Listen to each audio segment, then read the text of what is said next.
Hey everyone, this is Dalton from Dalton J. Bradley Productions, and today I'm going to be teaching you all how to create gaming videos for TikTok in Adobe Premiere. So the first things first, you're going to go over to New Project and just title it something like Gaming TikTok. Once your project's opened up, you're going to create a sequence, and to do that, you're going to go up to File, New, Sequence. As you can see here, I already have a preset built for this, but for the sake of the video, we're going to go ahead and start it from scratch. So go ahead and click on AVC HD. Open the 1080p folder, and then click on 1080p 60. Now, go over to Settings, and change your settings over here from Editing Mode. Scroll all the way up and click on Custom. And now once you've done that, go ahead and keep your time base at 60 frames per second or 59.94. And go ahead and set your frame size to the exact inverted of what's available right here. So we want it to be, right now it's 1920 by 1080. We want it to be 1080 by 1920. And that way you can see here it was at vertical 16 by 9 and now it's at 9 by 16. And that'll give us a vertical video sample like what plays on TikTok.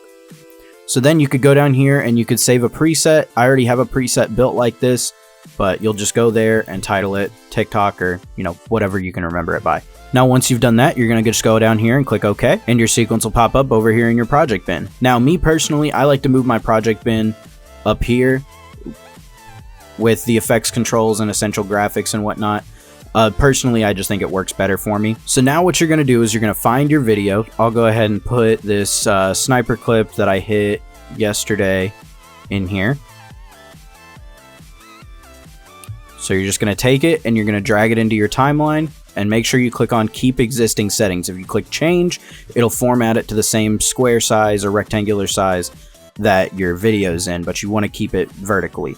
So you're going to go ahead and click Keep Existing Settings. And now your video looks a little cropped down, right? And so what I typically do for this is you're going to hold down the Alt key and pull this layer up. So now you have two copies here. And then you're going to go ahead and click on the bottom one and go over to Effects Controls and set your scale to 200. And now this one in the back just looks humongous, right? So you're going to go back over here into your effects panel down here, and you're going to type in Gaussian Blur. So it'll pop up right there, and you're going to just drag and drop it onto your video file that you altered the scale of. And then you scroll down up here and set the blurriness to something like 30 or 40. Usually 30 is good, but now that looks just a little too washed, right? So what we'll do here is we'll go into the opacity and set the opacity to something like 80. So it kind of brings this one to the foreground, but you can tell that it's still blurred out in the back. And voila. Now, we can always make this just a little bit better. So for the instance of this clip, there's a kill feed in it.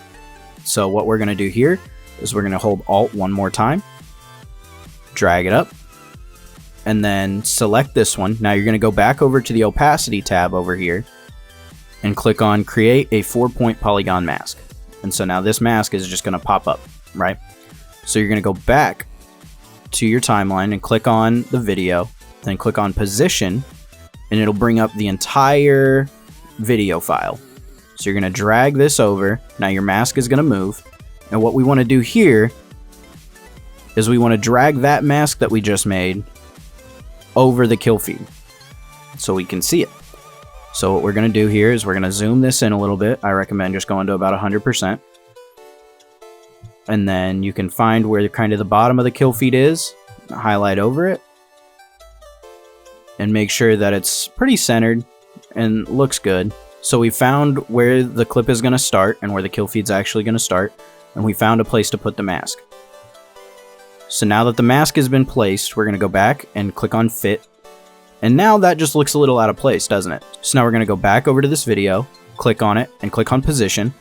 And we're going to reposition it. You can really put it wherever you want. Traditionally, I like to put it just right here because your TikTok caption text will be right around here. And so if that's just right there, it's right above where they're reading the caption anyway. Open up the legacy text and just title it whatever, title, right? Now we go in here and click and put Express Quad Feed. Go back and reposition it here. Now I don't like this font.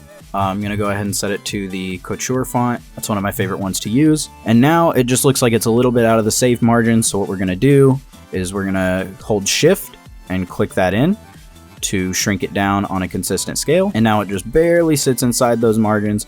So it'll look just right up on the edges whenever you see it on TikTok. Now to add a little more of a pop to your text, you're going to go ahead and go down here, click on your text, and then scroll all the way down over here and click on shadow and go ahead and set the opacity to 100. And then your size, I usually say set it to like 3 to 5. Go ahead and set it to 5.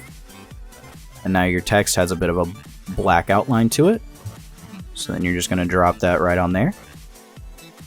And voila, you've got your TikTok video. So now your kill feed is visible, your game is visible, and you don't have any cropping on the top or bottom. And now this is what the final version will look like.